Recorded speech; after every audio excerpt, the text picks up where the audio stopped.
I have no idea what I'm going to make today.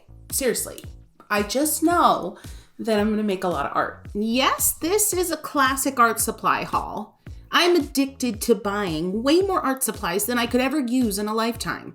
But lucky for me, my bank account, and my husband's sanity, I don't wear fancy clothes or collect much else. So listen, today isn't mostly about cool new art supplies that I'm lucky enough to be able to purchase.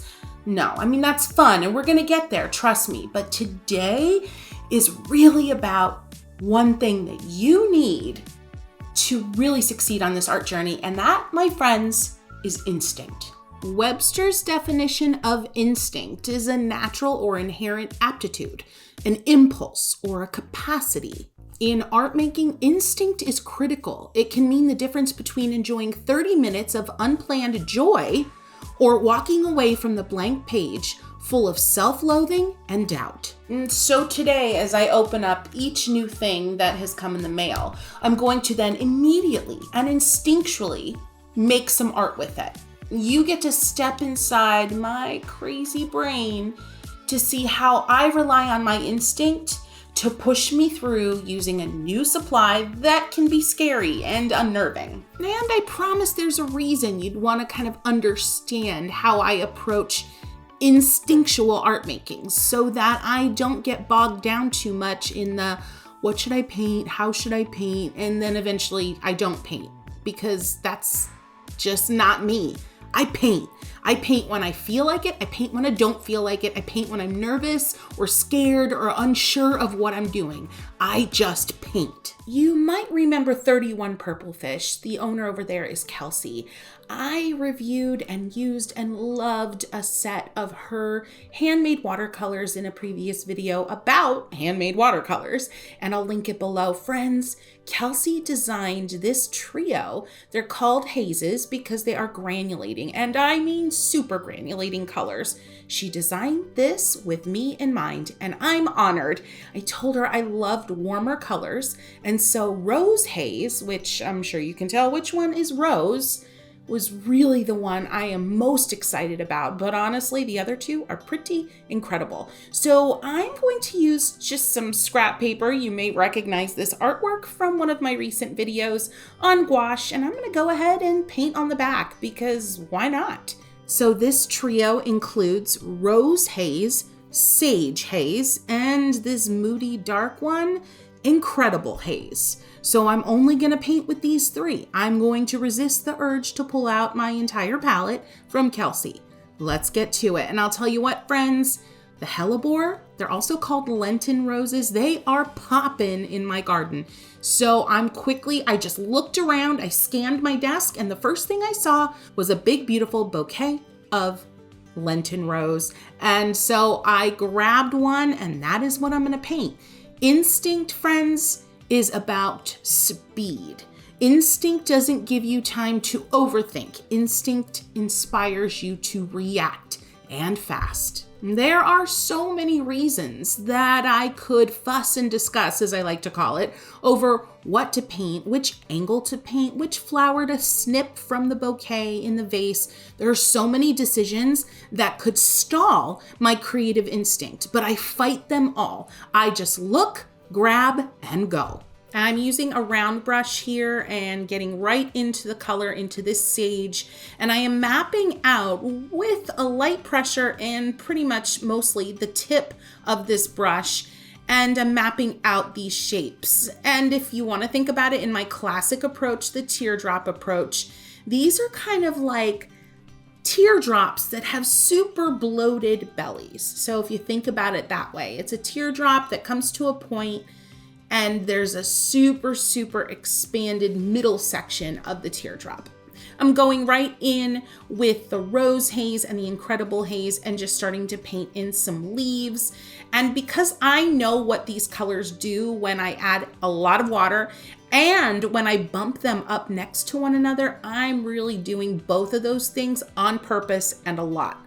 So right now, everything looks kind of messy, but it's by design because I want to see what these pigments can really do. Going back to the sage green, and I'm creating a little side view and a little bud, just basically a little unfinished circle for that side view flower and an oval for the bud.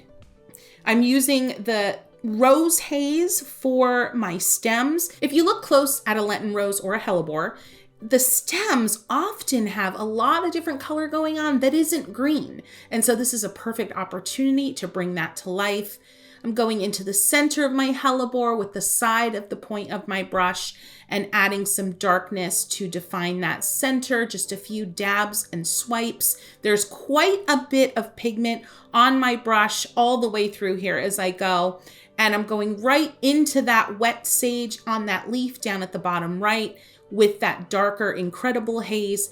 And I'm adding some very loose and messy detail or veins to the leaf. And right now I'm just taking what's on my brush, not reloading, adding a little bit of water and going right in and creating some more leaves. Rinsing my brush, going back to the hellebore, and again, granulating colors like to be pushed around. The granulation really starts to rock and roll when you add water, lift, and really just push that color around. So I'm doing a little bit of that with a clean, damp brush at this point. You might be thinking, Christy, what is the point of creating quick, messy, even sloppy artwork with new art supplies? Well, friends, let me tell you what. Number one, it's an alternative to traditional swatching. I am not a big traditional swatcher, and so I like to get right into the artwork. I actually have a few videos just about that, and I'm going to link them below if you want to watch them later. Number two, and I am guilty of this, if you don't get right to it in terms of new supplies that arrive at your door, if you just let them sit in packages, they will sit for what feels like forever, and you will miss out on all those new opportunities to make art. So honestly, I try to push myself to not let the packages build up and just get right to it. Get right to experimenting with that artwork. And what that's going to mean inevitably, if you're just jumping right into something, into an art making project without a lot of planning, your artwork is going to be really imperfect. It potentially is going to be sloppy, but that's not always a bad thing. I always say, done is better than perfect. And that really rings true, especially in an art making journey. All right, friends, back to this painting. I am just having fun adding a little bit of detail with that incredible haze on my brush. Not a ton of water on my brush at this point as I add in a few dots and dashes. Everything on this page is pretty damp. Some areas are, dare I say, really wet still. But I'm going in with that knowledge, always thinking about how wet is my paper. Going up here to this purple pinky leaf, and things are damp, so I know that all these veins that I add with the tip of this round brush with light pressure is going to start diffusing and softening, but it's still giving those leaves definition. Adding some berries here, not a lot of water on my brush. I'm gonna add a little bit more so this color starts to spread. I am also my hand is hovering just above the page, and this might not be something that you think a lot about, but it's definitely something you might often feel when you're painting quickly. Loose watercolor style, it really doesn't give a lot of opportunity for the page to dry in between layers. With the loose watercolor, you're often working in one longer session. You're not letting everything dry thoroughly and then applying the next layer. You're kind of just going at the whole page. Everything's wet. Everything's kind of like crazy. And if you're not careful, if you rest your hand down, chances are you're going to rest your hand in some wet paint. So the longer that you continue to do loose watercolor, you start to have your hand just hover above the page, and you learn not to let your hand touch down. But that gives you less control. And so with these instinctual paintings where you're working quickly and everything's staying wet, you've got to be okay with your hand feeling less comfortable as you paint. And so again, instinctual painting is going to give you looser results.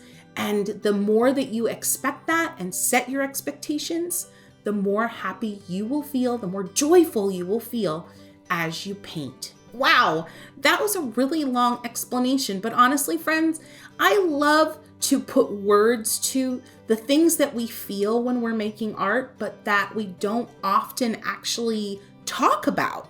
We don't talk about our comfort in terms of our hand and how we hold the brush and what feels comfortable and what doesn't, but all of that really plays in to the success level of your artwork and how you feel about the success of your artwork. So yeah, let's head into comments right now. Let's talk about it.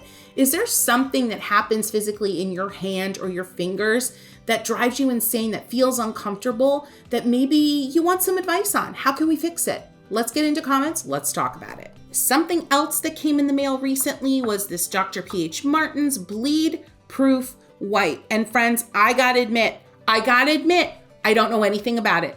I believe it's water-based, not a polymer-based. I believe it is kind of super opaque. And from what I can tell so far, I think my beliefs are true. I'm not sure about the polymer aspect of this. And friends, I am being super honest here. Obviously, I could pause, I could go Google this, and I probably will after this. But the point again is instinct and get into it. I didn't need to know everything about this bleed proof white before I actually tried to use it. I didn't. So I knew that I was painting on a scrap piece of paper. I know this isn't going to be artwork that I sell or even scan. This is just for fun. So I dove right in. I actually really like this painting. It makes me happy. It's crazy and wild and juicy and loose, but it's so fun. And now I can add my new hazes, designed just for me, to my palette. Thank you so much, Kelsey from 31 Purplefish. Friends, check her out. Okay, next up, friends, this one has been sitting here for a while, and I gotta admit, for the life of me, I can't remember what's in this box. And please, friends, don't take that as I don't care and I am wasteful or any of the things that I know what it sounds like. I just have the same struggles that you all do. I know that I have new art supplies waiting for me, but I'm comfortable with the old supplies. And I get fearful of what's in the box and what I might be able to create with it or what I might be challenged by inside the box. So yeah, I feel you, friends. Okay, I remember now I was completing my collection of Schmincke Supergranulating colors. So I had one little box set left and then one of the box sets was out of stock. So I got the half pans that were pre-done and then this, the Blockx palette. I don't know a lot about this brand. Look at this felt little pouch thingy. Really cool. Ooh, this is slick. This is, I believe they said this is like a European tray, a European watercolor tin, similar to what we have, but it has a little bit of a different style to it. I like it, nice and sleek. I love this hot dog bag. I can't even begin to tell you how hysterical I think it is that they wrapped my order in a bag that says hot dog. So anywho, I'm gonna go ahead and paint on the back of another painting and spray this bad boy down and let's just see. I believe, I didn't look at my packing slip, but I believe I purchased like the split primary mixing set, something like that. And I'm just gonna mess around with the colors and let them bounce into one another and see what happens. The reason I bought this set, I remember it now, it's all coming back to me, is because I wanted to take some time this coming summer to challenge myself to revisit my color mixing skills. And so I think that is why I bought this set. I'm going to have to refresh my memory, but yeah, I want to challenge myself, push myself in that way because you know me, I'm the queen of convenience colors, but I'm trying to stay true. I'm trying to challenge myself. I'm just gonna do little pinwheel flowers here, friends. Rinse my brush in between and let them start to bump into one another. So what I found fascinating about this particular brand of watercolors is that it was developed by a gentleman named Jacques Blockx the first. He was a Belgian chemist and he developed his own recipes for permanent paints.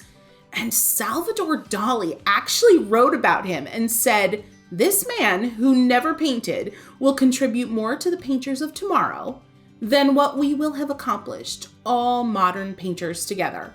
Anywho, I need to dig into the history of this whole relationship a little bit more. I find it fascinating, but I gotta be honest, these paints are pretty cool, very saturated. I'm gonna experiment with lifting and how much staining they do. And then of course, I'm gonna start mixing because this split primary set is designed very specifically to mix a whole ton of colors without a lot of options.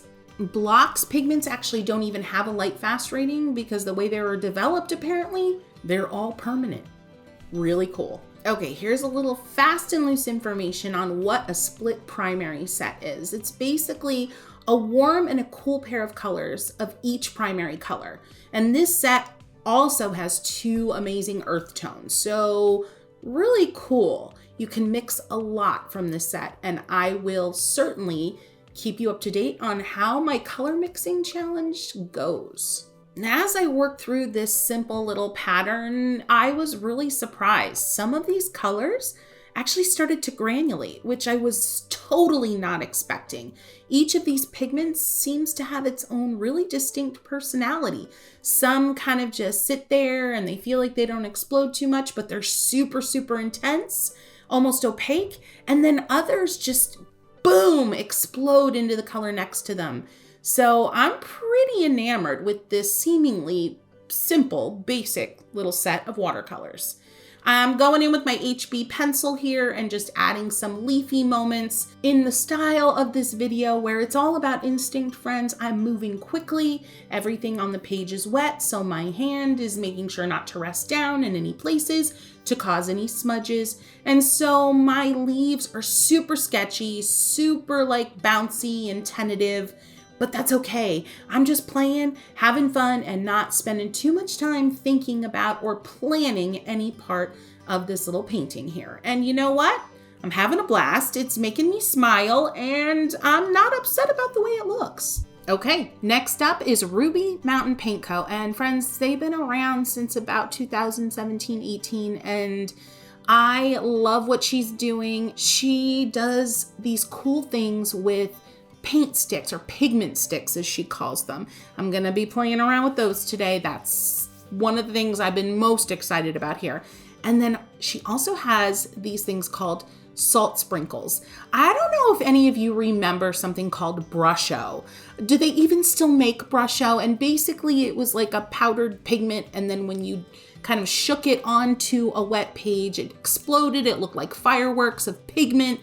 It was super cool. It's kind of like Brusho, but I like it even better. I like the colors. I like the way it explodes. So let's get into it. I love the personal little note here from Kate. Very cool. Here's ideas for using your salt sprinkles. Love it so much.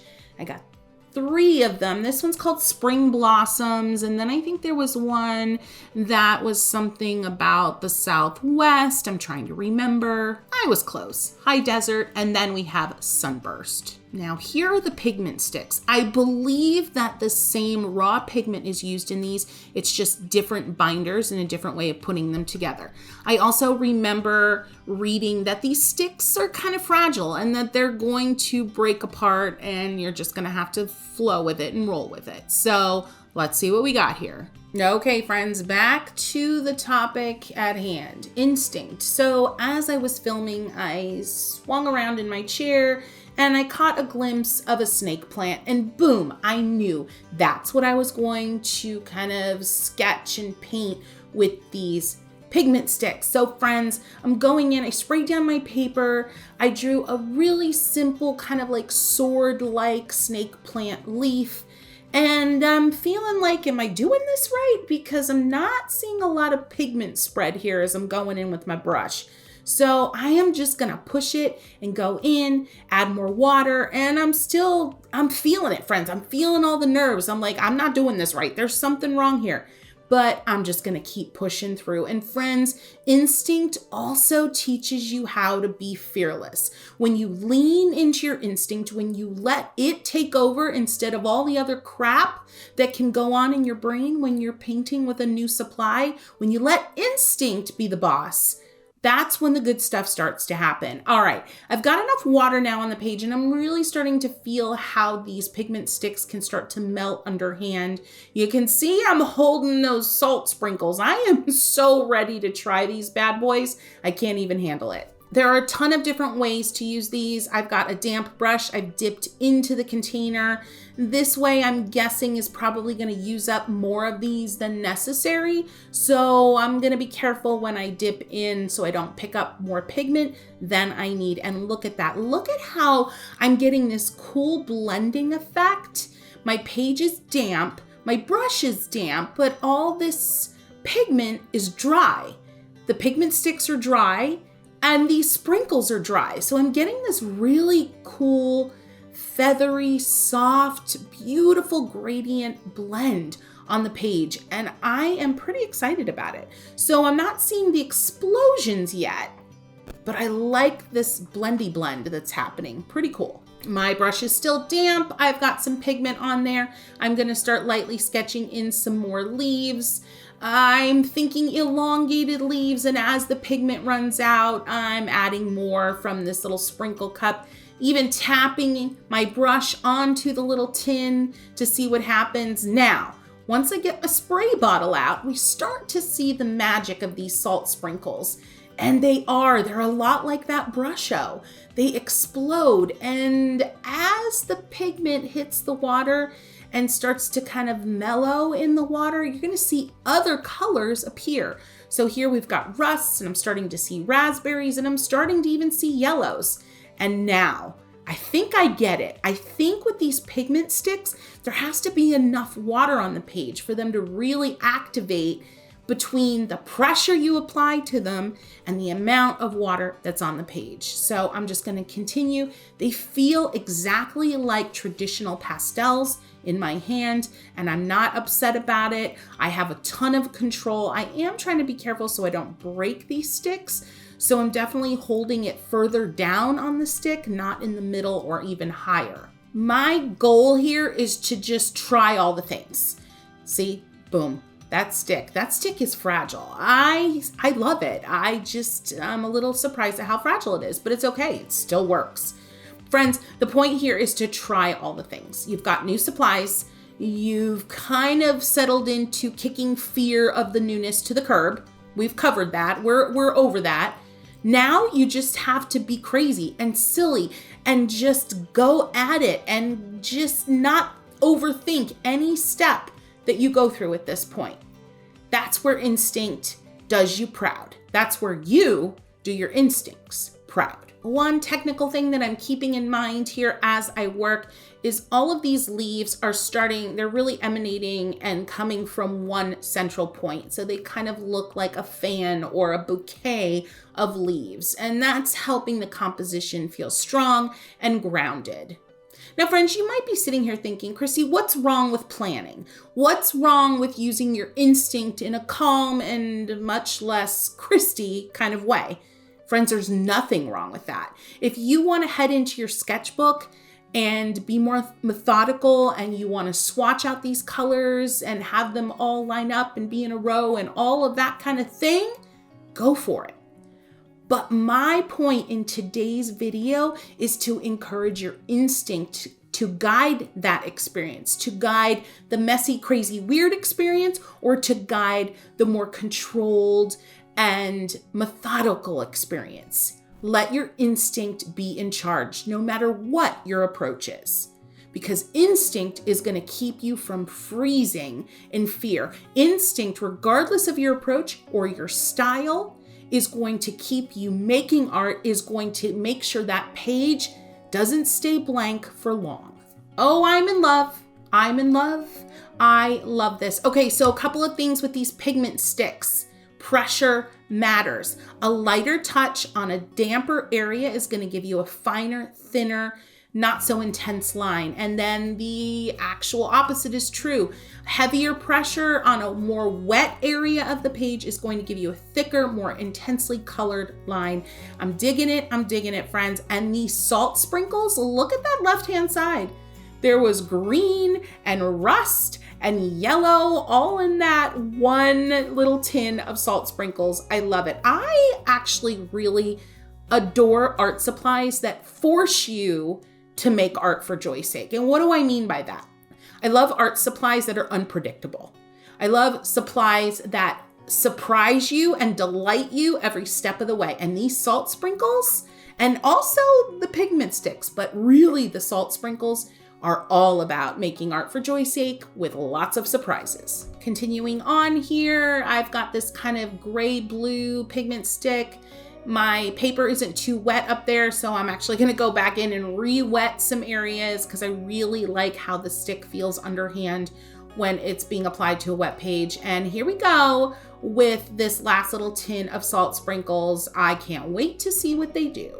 Now I'm gonna do more of a traditional spatter with these and make sure my brush is kind of sopping wet, pick up a little bit of the sprinkles and then tap, tap, tap. And now I can just play around with spreading around that color and see what comes of it. So basically I'm applying the pigment via the salt sprinkles. And then with more water on my brush and pressure and friction, I'm moving the color around. So it's a really cool way to think about getting color on the page. It's opposite of what we're used to. And that actually shakes you up a bit and gets your creative juices really flowing.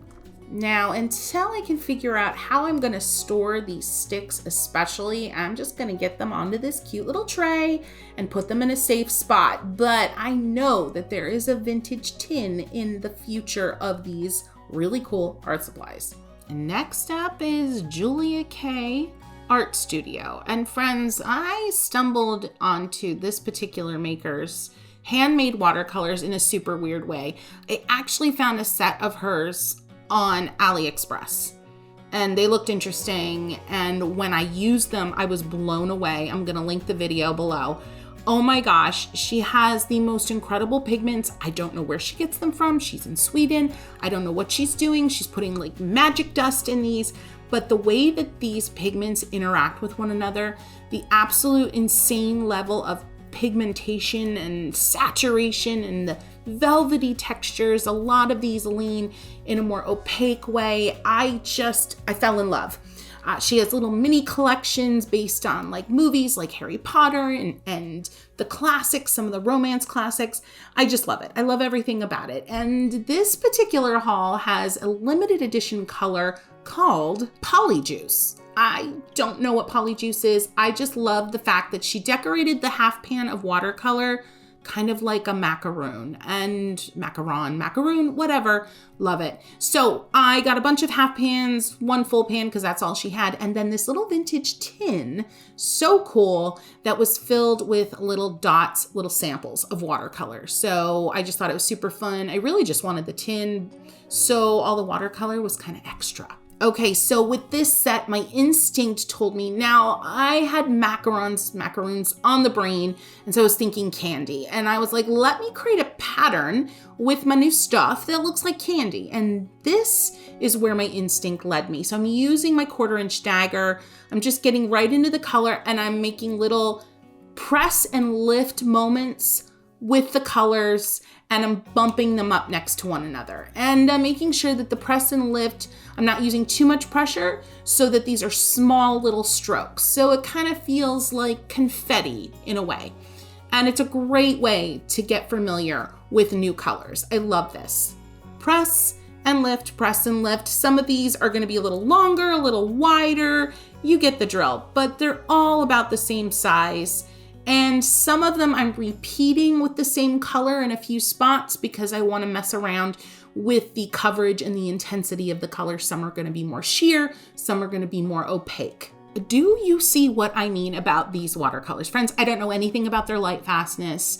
I definitely will use these watercolors for artwork that I'll be scanning, so I don't have to worry about light fastness. I don't care about light fastness at this point with these particular watercolors because the experience, the in the moment, the instinctual fun that they let me have far outweighs all the other stuff. Friends, look at how they mingle. They explode into one another. Honestly, this is like the handmade equivalent of core watercolors. These colors bully each other around, and I am here for every last second of it. Okay, moving on, the Polyjuice. Friends, I gotta be honest, it looks cool. There's a little bit of gold glitter in here, but the lighter pink doesn't really show up. It gets overpowered by this more maroon color, but I dig it no matter what. This color granulates a little bit. There's a lot going on. Sometimes when you sweep it across the page, it almost feels like it goes opaque without even trying, and I kind of like that. This is definitely another art for joy's sake kind of art supply. Very unpredictable. Love it, love it, love it. Look at that opacity. It almost feels like gouache. All right, these little lovies need to head back into the tin with the rest of the pigments that I have from Julia K Art Studio. And I'm kind of super jazzed about the fact that they fit kind of perfectly. It was meant to be. I don't know what I'm gonna do with this little Lyra tin. It's just so gorgeous and lovely. Honestly, I'll probably let it hold these little dot cards for a while, but oh, so pretty. All right, next up, I've got a little duo here. I've got a watercolor paper from Grumbacher, I don't know. I like to apparently mispronounce things. Anywho, you know what I mean? With this new little set of, well, new to me, gouache. And I think I'm gonna probably mispronounce this too. SUI Gouache. And it's just this lovely curated set of 12. The colors are definitely more trendy and not your traditional colors at all. It's like high fashion gouache, I feel like. I don't know much about the brand.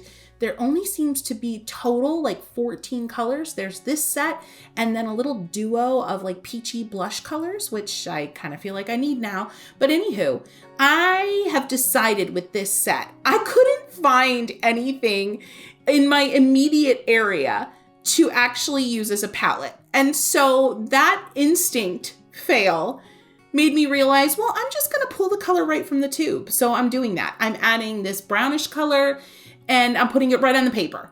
Here, friends, this is the epitome of instinct here because I literally don't have a palette. I didn't want to stop filming. I'm running with it. So let's see what happens. Got two of the darkest color here. It's like a burnt umber, burnt sienna, or a black. It's not really black. It's just a really, really dark brown and then a little bit of a lighter brown. And I'm creating a background here. I'm using my 3/4 inch flat wash brush. I'm not gonna go all the way to the edges. And friends, remember, gouache definitely dries quicker. So you gotta either keep adding little touches of water to keep it going or work fast. Friends, if you want to know more about gouache, I have a really short little video that you can watch when you have a moment. I'm going to link it below. I've got this really pretty like Williamsburg blue. I'm going to dab a few moments of that on there. And friends, if you're doing this like I'm doing this, you might want to clean your tops of your tubes off before you put them back. Clearly I didn't do that, but you know how I roll.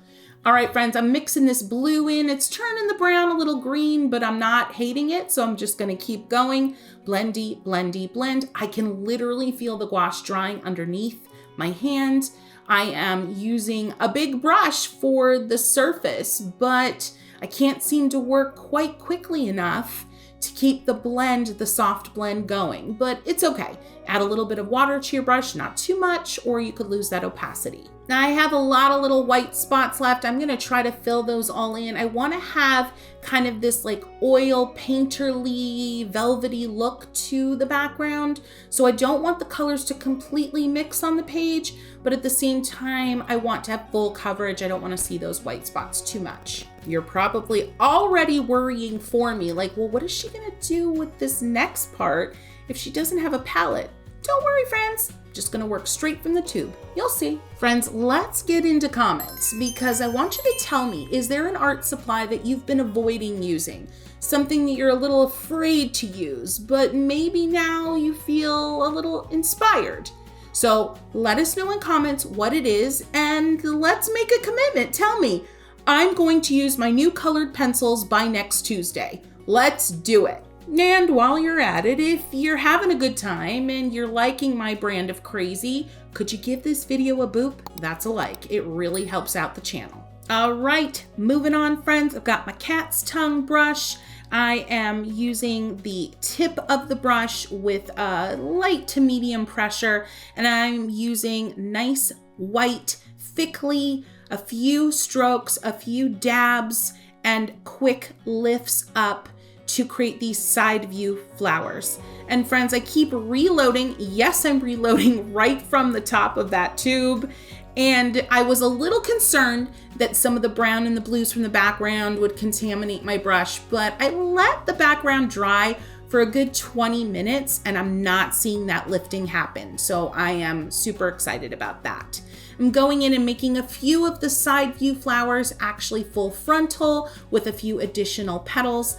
And friends, if you want a thicker or a wider or a bigger petal quickly, just press down a little harder. You don't actually have to add extra strokes. This is what I love about gouache. You can start dark and then go light. I love it. It's very freeing. If you've been painting with watercolor for a while and you decide to try out gouache, you're going to feel really energized because you're going to have a lot of freedoms and flexibilities that you don't always have with watercolor. Going in with this gorgeous creamy sage green. Now, if you have a little too much water on your brush when you start to apply gouache, especially a second layer of color, you might notice that you're going to get lifting. The colors will kind of blend into one another.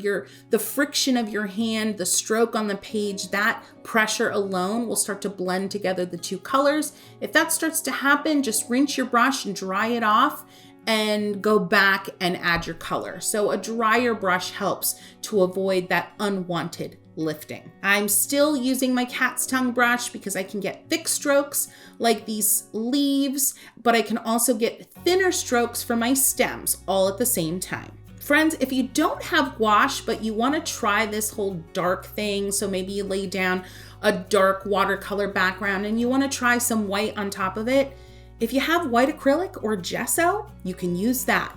I have a video, I'm gonna link it below. It's definitely been one of my more controversial videos, but you might wanna watch it later just the same. All right, I did go ahead and wipe off the top of that tube to avoid any unneeded contamination. It's a good idea. I just adore these curated colors. They feel very intentional. They're all kind of muted. They feel very much like a Victorian era movie drama period piece would be, and I love it. So I'm going in with my number 2 round brush and I'm adding a few little areas, little dots that will become the center of these flowers. And this is the moment with gouache when I can do things like this, where I get instant contrast and instant wow factor, that I get really creatively excited and inspired. And again, back to instinct, friends, because remember, that's really what this video is about. It's all about creative instinct and why it's so important. Friends, creative instinct gives you momentum. It gets you to these beautiful, joyful moments in your painting quicker.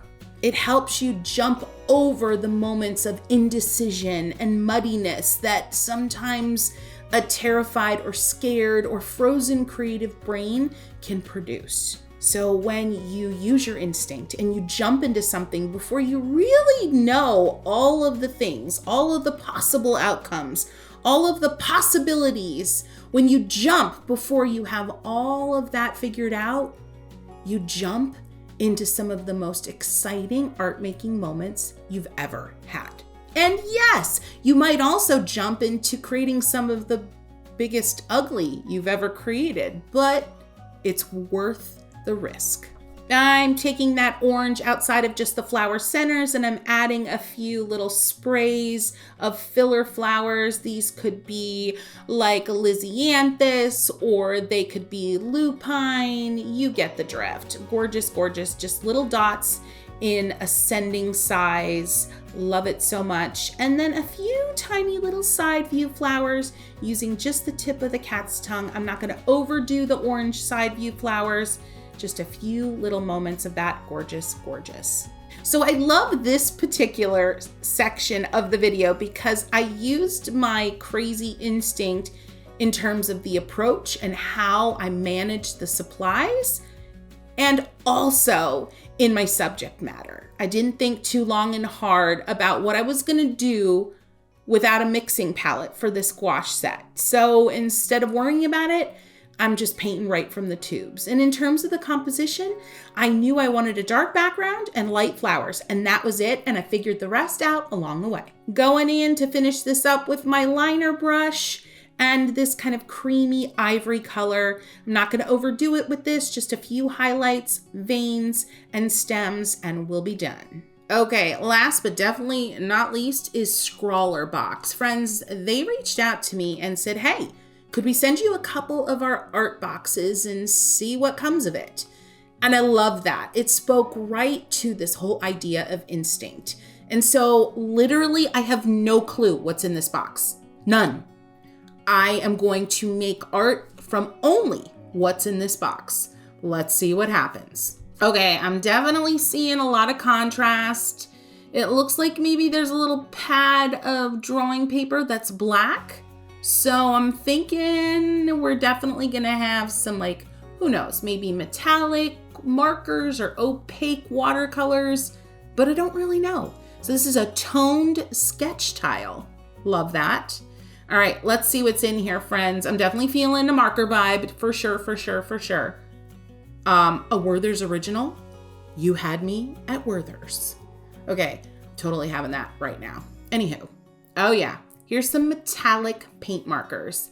Love this. Now, friends, I gotta be honest, metallic isn't usually my thing, but I am a sucker for painting on black paper. So I'm gonna be here for it. I'm gonna work it out. I'm gonna work it out. All right. Some kind of cool purple pen. I'm not a big purple fan, so we're probably not going to use that one, but it's okay. It's okay. Love this. Let's get into it. Okay, I literally just looked over top of my painting table and I saw one of my hanging plants, and it's got this really cool pot with a really nice kind of bulbous shape, and I decided, okay, that's it.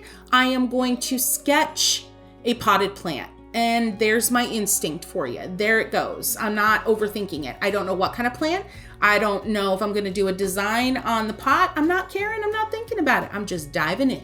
One thing that can really help this whole instinctual art making with new supplies, it can really give you some calm, is to work on a smaller paper. Nothing is more scary than the blank page than a really big blank page.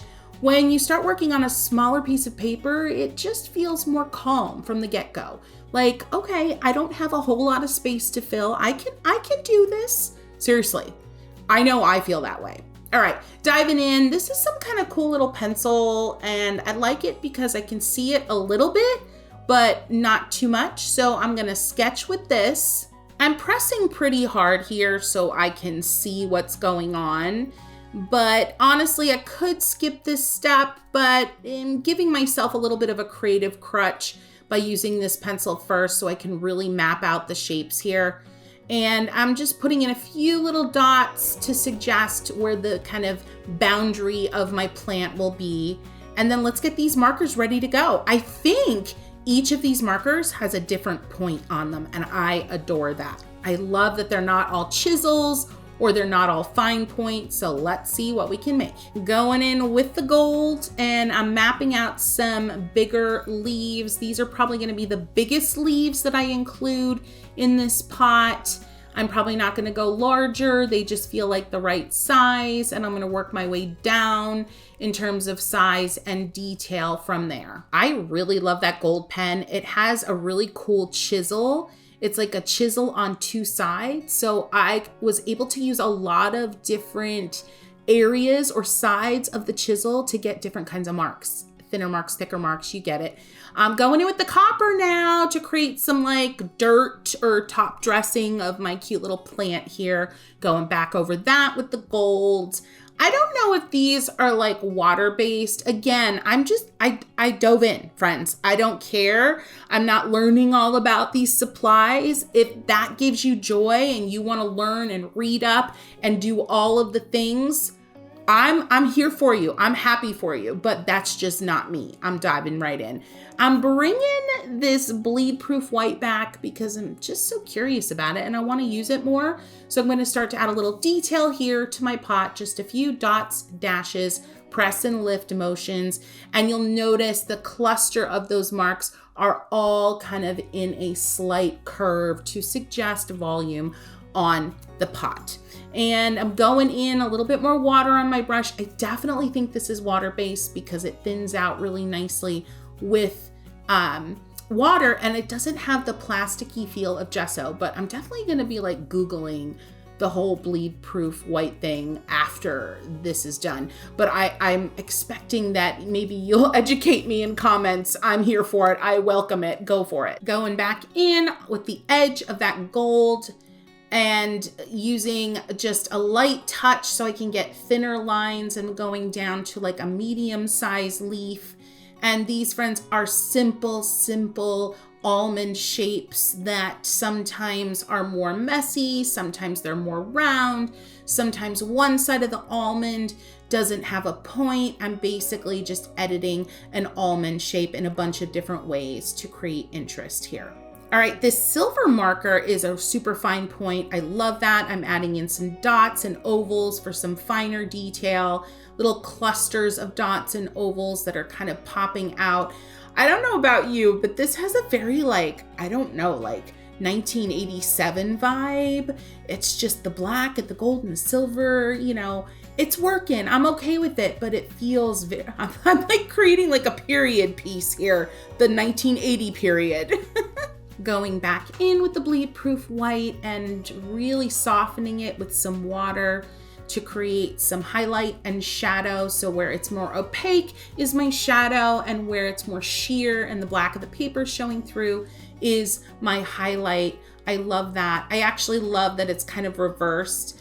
You might think that the more opaque area would be the highlight, the more white area, but I actually think the reverse here kind of works, but you know, you do you. Friends, if you're still with me, bravo, because this was a long haul, a long supply haul.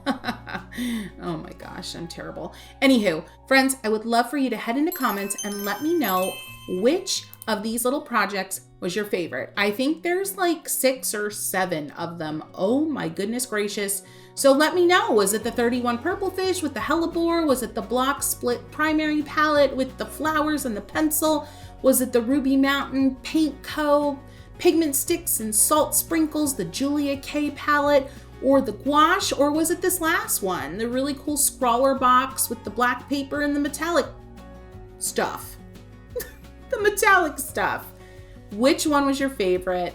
Let me know in comments. Creative instinct is so important. Number one, because it kills fear. It makes that blank page not stay blank for too long. Number two, it creates momentum. So the next time that you feel a little itch of nervousness or worry or fear in trying something new, you're gonna remember the last time you just went for it. And you're gonna be that much more likely to go for it again. Number three, instinct in your art forces you to be resourceful. Like me, when I was too lazy to get up and find a palette to put my new gouache on, I just started painting right from the tubes and I really liked the end result. And number four, instinct in your art making makes or leaves no room for perfectionism. And there's, of course, a time and a place to be more exacting in your art making, but when you're trying out a new supply, I'm gonna go out on a limb and say that's not the time to try to be perfect. This whole conversation about instinct in art has a lot to do with bashing fear, getting rid of fear in your next art session. And friends, this technique, the 12-second rose, is going to crush your fear of trying something new. So watch this next and happy painting.